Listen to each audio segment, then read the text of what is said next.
Mega power star Ram Charan దర్శకుడు Buchibabu combination లో వస్తున్న పెద్ది చిత్రంపై నెలకొన్న సస్పెన్స్ కు ఇంకా తెరపడడం లేదు.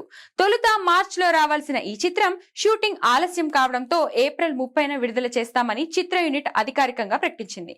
కానీ ఇప్పుడు మరోసారి పెద్ది వాయిదా పడింది. మేకర్స్ నుంచి అఫీషియల్ కన్ఫర్మేషన్ రాలేదు. కానీ ఏప్రిల్ నెలలోకి అడుగుపెట్టి 10 రోజులు గడుస్తున్నా ఇంకా ప్రమోషన్లు స్టార్ట్ కాలేదు. దీంతో ఈ సినిమా మళ్లీ వాయిదా పడడం దాదాపు ఖాయమైపోయింది. అటు అమెరికాలో అడ్వాన్స్ బుకింగ్ ప్రారంభించాల్సిన డిస్ట్రిబ్యూటర్లకు ప్రొడక్షన్ టీం నుండి బుకింగ్స్ హోల్డ్ లో పెట్టింది అని సమాచారం అందడంతో ఈ వార్తలకు మరింత బలం చేకూరింది.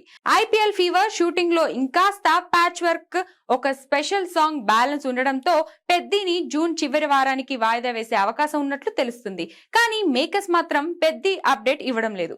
ప్రస్తుతానికి ఓటీటీ సంస్థతో కొత్త డేట్ పై చర్చలు జరుపుతున్నట్లుగా టాక్ ఉంది. మరోవైపు పెద్ది డేట్ కోసం అభిమానులతో పాటు సినీ వర్గాలు కూడా వెయిట్ చేస్తున్నాయి. రిలీజ్ డేట్ పై క్లారిటీ రాకపోవడంతో అఖిల్ లెనిన్ వంటి ఇతర సినిమాలు కూడా తమ డేట్స్ మార్చుకుంటూ సందిగ్ధంలో పడ్డాయి. మరి పెద్ది రిలీజ్ ఎప్పుడో తెలియాలంటే మేకర్స్ నుండి వచ్చే అధికారిక ప్రకటన వరకు ఆగాల్సిందే.